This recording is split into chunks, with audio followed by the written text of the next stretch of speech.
Assalamualaikum warahmatullahi wabarakatuh. Hai Sobat Info yang beriman, Allah Subhanahu wa Ta'ala menciptakan manusia hidup berdampingan dengan makhluk lainnya. Tidak hanya hewan dan tumbuhan, Allah Subhanahu wa Ta'ala juga menciptakan makhluk gaib layaknya malaikat, jin dan juga setan. Pada hakikatnya, setan dan jin musyrik senantiasa membuat dan menggoda manusia agar terjerumus dalam jalannya untuk berbuat dosa, sehingga kita berada di jalan hidup yang salah dan jauh dari kehendak Allah Subhanahu wa Ta'ala. Kebanyakan orang melakukan sesuatu tanpa menyadari bahwa apa yang dilakukannya itu sangatlah disukai oleh setan. Rendahnya pengetahuan ilmu agama dalam diri membuat manusia mudah hanyut dalam perkara-perkara yang seharusnya senantiasa dihindari atau dijauhi karena disukai setan. Lalu sebenarnya apa saja perkara-perkara kecil yang dianggap sepele dan sebenarnya sangat disukai oleh setan, sehingga membuat celah pintu bagi mereka untuk menghanyutkan kita dalam jalannya? Sebelum masuk ke pembahasan, mari kita bangun channel ini bersama-sama agar menjadi sarana berbagi informasi Islam yang bermanfaat dengan klik tombol subscribe di bawah video ini. Berikut ini adalah perkara-perkara kecil dan dianggap sepele, namun ternyata disukai setan. Simak pembahasan lengkapnya di Info Hijrah kali ini. 1. Menguap tanpa menutup mulut. Menguap merupakan suatu hal yang lumrah dilakukan oleh seseorang, baik saat mengantuk atau saat kelelahan. Namun seseorang harus menahan keinginannya untuk menguap, khususnya ketika sedang sholat. Melalui menguaplah salah satu cara setan untuk masuk ke dalam diri kita. Rasulullah SAW bersabda, apabila seseorang menguap dalam sholatnya, hendaknya ia berusaha menahan kuapannya sebisa mungkin, karena setan bisa masuk. Hadis riwayat Muslim. Adapun hadis lain yang mengatakan menguap adalah dari setan, maka jika salah seorang di antara kalian menguap, maka hendaklah ia menahan sedapat mungkin. Hadis riwayat Muslim. Menahan menguap di sini bisa pula dilakukan dengan cara menutup mulut sehingga tidak ada celah dari mulut kita terlihat. Menutup mulut ketika sedang menguap merupakan salah satu cara agar setan tidak dapat masuk ke dalam diri kita. 2. Tidak mengucap bismillah ketika hendak makan dan minum.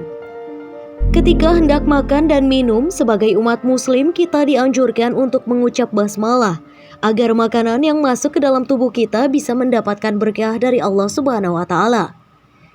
Dari Umar bin Abi Salamah, ia mengatakan, waktu aku masih kecil dan aku berada di bawah asuhan Rasulullah SAW, tanganku berseliweran di nampan saat makan.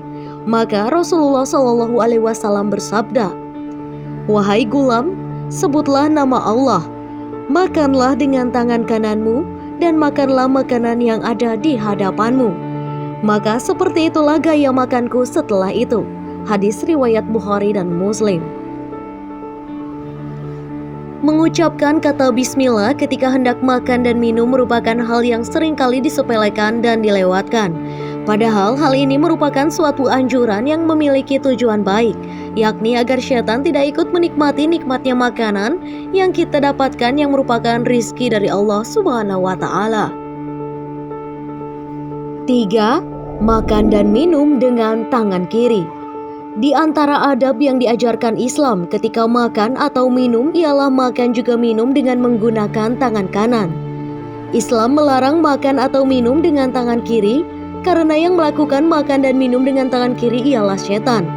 Hal tersebut telah dijelaskan dalam hadis yang mengatakan, jika seseorang dari kalian makan, maka makanlah dengan tangan kanannya, dan jika minum, maka minumlah dengan tangan kanannya. Karena setan makan dan minum dengan tangan kirinya. Hadis riwayat Muslim. 4. Memakai segala sesuatu dari bagian kiri tubuh. Nabi Muhammad SAW mengajarkan kepada umatnya, yakni umat muslim, untuk senantiasa menggunakan segala sesuatu dari bagian tubuh sebelah kanan. Untuk perkara yang baik-baik seperti memakai baju, juga masuk ke dalam rumah hendaklah mendahulukan bagian tubuh yang kanan. Berbeda ketika kita melepas sesuatu atau memulai sesuatu yang jelek, seperti melepas pakaian dan masuk ke kamar mandi, maka hendaknya dimulai dari bagian tubuh sebelah kiri.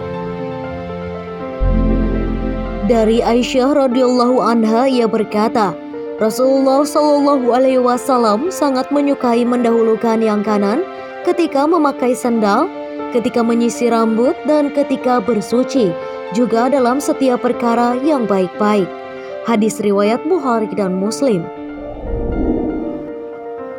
5. Tidak mengibas tempat tidur sebelum menggunakannya.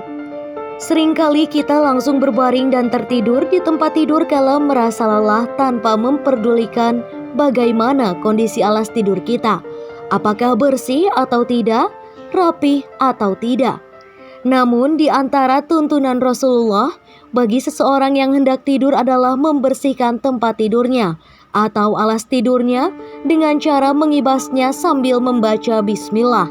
Meskipun sudah dalam keadaan rapi, hal ini dianjurkan agar ketika kita tidur tidak diganggu oleh setan. Dalam suatu hadis dijelaskan, apabila salah seorang dari kalian hendak berbaring di tempat tidurnya, hendaklah ia kibas-kibas tempat tidurnya itu dengan kain, sebab dia tidak tahu apa yang terjadi pada tempat tidurnya setelah ia tinggalkan sebelumnya. Hadis riwayat Bukhari dan Muslim. 6. Tidak membaca doa ketika masuk kamar mandi. Kamar mandi adalah salah satu tempat yang disenangi oleh setan. Maka kita sebagai umat muslim dianjurkan membaca doa agar tidak mendapat gangguan dari setan. Namun seringkali kita mengabaikan hal ini, apalagi jika sudah merasa kebelet atau terburu-buru karena suatu hal. Hal inilah yang digemari dan juga disukai oleh setan. Karena jika tidak membaca doa, maka setan merasa senang ketika kita masuk ke wilayahnya dalam keadaan tanpa pelindung doa. Dari Anas bin Malik, beliau mengatakan, Rasulullah Shallallahu Alaihi Wasallam memasuki jamban, beliau mengucapkan, Allahumma inni a'udzubika minal khubusi wal khobaits. Ya Allah, aku berlindung kepadamu dari setan laki-laki dan setan perempuan. Hadis riwayat Bukhari dan Muslim. 7. Buang air sembarangan. Perlu diketahui dan ditegaskan bahwa Islam melarang kita untuk buang air sembarangan. Buang air yang dimaksud ialah membuang hadas kecil yang seharusnya dilakukan di kamar mandi, karena hal tersebut termasuk dosa besar dan disukai oleh setan. Maka dari itu kita harus menjaga diri agar terhindar dari siksa api neraka. Dalam hadisnya dijelaskan, jangan buang air di lubang binatang, di jalan tempat orang lewat, di tempat berteduh, di sumber air, di tempat pemandian, di bawah pohon yang sedang berbuah, atau di air yang mengalir ke arah orang-orang yang sedang mandi atau mencuci. Hadis riwayat Muslim dan Tirmizi. Demikianlah informasi mengenai perkara-perkara kecil dan dianggap sepele oleh manusia, namun sebenarnya sangat disukai oleh setan. Maka dengan itu jangan lupa untuk memulai kebiasaan yang baik mulai dari saat ini. Hindari celah sekecil apapun agar setan tidak dapat masuk ke dalam diri kita, sehingga kita senantiasa ingat kepada Allah Subhanahu wa Ta'ala. Jangan lupa share ke teman, kerabat, dan keluargamu agar bersama kita menyebarkan amal kebaikan dengan berbagi informasi Islam yang bermanfaat. Semoga informasi ini bermanfaat dan dapat menjadi sarana hidayah, juga pengingat diri kepada Allah Subhanahu wa Ta'ala. Wallahu a'lam bishawab.